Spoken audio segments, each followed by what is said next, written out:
रेमोना BJD की जानिब से 2 नए सदर का शानदार इस्तकबाल किया गया। बीजेडी के रियासती सदर नवीन पटनायक ने गुज़िश्ता हफ्ते रेमोना ब्लॉक और रेमोना टाउन के लिए नए सदर की तकर्री की थी।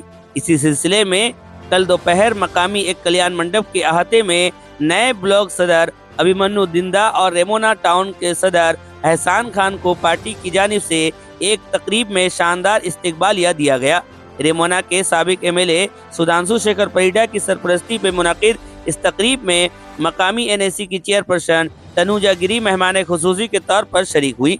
मुअज़्ज़िज़ मेहमानों में रेमोना ब्लॉक के वाइस चेयरपर्सन सुमिति बेहरा, बीजू महिला बीजू जनता दल ब्लॉक कमेटी की सदर संयुक्ता राउत और रिटायर्ड प्रोफेसर प्रशांत बुराल और सोमनाथपुर शांति कमेटी के सदर धीरेन्द्र नोना शामिल रहे। मुकर्रिर ने नवमुंतखब सदर की पहले की कारकर्दगी और पार्टी से वफादारी का जिक्र करते हुए कहा कि आइंदा दिनों में उनकी क़यादत में पार्टी मजीद मजबूत होगी। इस्तकबालिया के बाद श्री दिंदा और जनाब खान ने कहा कि पार्टी के सुप्रीमो नवीन पटनायक ने उन पर एतमाद करते हुए जो अहम जिम्मेदारी सौंपी है, इसके लिए वो पार्टी के मेंबरान और आवाम के ताउन से पार्टी को मजबूत बनाने की कोशिश करेंगे। उन्होंने ये भी कहा कि पार्टी के लीडर सुधांशु शेखर परिडा और जिला सदर की रहनुमाई में पार्टी को मजबूत किया जाएगा। साबिक एमएलए श्री परिडा ने दोनों नौजवान लीडरों को मशवरा दिया कि वो जल्द अज जल्द हर वार्ड, पंचायत और बूथ सतह पर पार्टी को मजबूत बनाने के लिए कदम उठाएं। प्रोग्राम के आगाज में रिटायर्ड हेडमास्टर गौरंग पोड़िहारी ने स्टेज की कार्रवाई चलाई, जबकि आखिर में नौजवान लीडर प्रफुल्ल मंडल ने सबों का शुक्रिया अदा किया। बीजेडी जिंदाबाद, बीजेडी जिंदाबाद, बीजेडी जिंदाबाद, नवीन पटनायक जिंदाबाद, नवीन पटनायक जिंदाबाद, नवीन पटनायक जिंदाबाद। जय जगन्नाथ। आगे बसिथिबा समस्त गणमाध्यम बंधु एवं बिजु जनता दल को भल पाउथिबा समस्त छमुआ कर्मी नेतृवृंद समस्त आज भली एक शुभ संध्यार हार्दिक अभिनंदन एवं शुभेच्छा जनाऊँ। भाई कहते आज आम गोटे खुशी दिन जे मान्यवर पूर्वतन मुख्यमंत्री जे कि आम दलर सुप्रीमो भाव सारा भारत वर्ष सुनाम अर्जन करी शीर्षांकर तांकर शासन को देइथिले एवं जनता समर्पित देइथिले। सेवा थिला तांकर धर्म एवं कर्म। से भली व्यक्तित्व थिले पूर्वतन मुख्यमंत्री तथा आम दलर सुप्रीमो नवीन पटनायक को मु मोर हार्दिक गभीरतम प्रदेश प्रणाम जनाऊँ। से आज आम पर आस्था प्रकट करी जेभली भाव में आमको नेतृत्व देइचंती। मु तो जाने नहीं जे मोर नेतृत्व नबार ताकत से केउटू संधान पाइल न पाइल से तो मुझे कहीपर ना।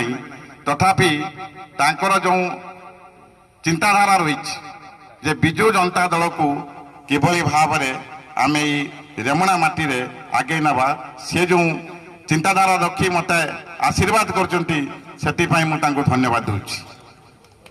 मु आज 25 वर्ष क्रमागत भाव में ये रेमणा माटी रे जीति आसी भी से विजय मोर नुहे। ये विजय हूँ आपण मानक आशीर्वाद हूँ मो सबकि यहीटा को मत मानवा पड़ो। जे भाई कहते जे आज समस्त को गोटे प्रमाण पत्र दवाक पड़ो। तुम बाप घर से भोटर थिल कि नहीं आज 2002 लिस्ट एसआईआर माध्यम तुमको प्रमाण देवाक पड़ो। आज ये एसएसटी लोक कि नुहे ताको प्रमाण देवाक पड़ो। ये आज माइनॉरिटी कमिटी लोक ये अटे कि नहीं ताको प्रमाण चलता। ये भारतीय कि नहीं ताको प्रमाण देवाक पड़ो। शेष में धार्मिक गुरु जी थे आमर शंकराचार्य तांको भी प्रमाण देवाक पड़ो तुम्हें शंकराचार्य कि नहीं। तेणु देशर अवस्था यही अवस्था को आसी पहुंची। आज आपण मान विचार करने को हम। कृषक कांदुची मंडी रे, डाक्तरखाना रे रोगी कांदुची सेवा पाऊ नहीं। आज विद्यालय शिक्षक नहांती। कोरोना चित्र शिक्षा विभाग देखिले आपण माने अनुमान करि परिबे जे भारत वर्ष कोठी आगे छी ना पछी छी। आमे लंबा लंबा भाषण रे बुड़ी जाउचंती प्रकृत तथ्य आज आम भारत वर्ष को बंदा पकई ऋण क्षेत्र में ऋण आणिक कानफुल पिंधा अवस्था को आसी जाइचु कौ मुहूर्त ये आदानी अंबानी आम देश को नहीं जिबे एवं आम पराधीनतार से इंग्रेज शासन तल को पलि जीवु सेटा कही हेबनी एबेठु आपण मानक सजग होबाक हम ये जो नवा सरकार आछंती ये कथा कुआ कपिला जहाँ कहते ता करूना आंक मध्य कौन ज्ञानी गुणी लोक आज पर्यंत नहांती जे किभली भाव में ये बसटा को चले कि नहीं यात्री को मंजिल पहुंचा जाई परिबो से चिंताधारा किंबा ड्राइविंग से एक्सपीरियंस नहीं आपण मानकर भल पाइबा थिला आपण मानकर सहयोग थिला आपण मानकर आशीर्वाद थिला तेणु एबे जो सरकार चलची से लोकों पाखरे ग्रहणीय नुहंती आपण माने मु ए संवर्धना सभा विरोधी दल हिसाब से आमे आज ओडिशा रे अच्छु तेणु मुझे संबोधना सभा सरकार विरोध में कौन अभिभाषण रखापी चाहूना यही सुजोग आम मान संगठन को आहरी सुदृढ़ करने पड़ो 2027 निर्वाचन रे पंचायत स्तरीय निर्वाचन रे 2022 ठारू आहरी भल केमिति रिजल्ट हो पार से आपण मान सहयोग कामना करुच्ची।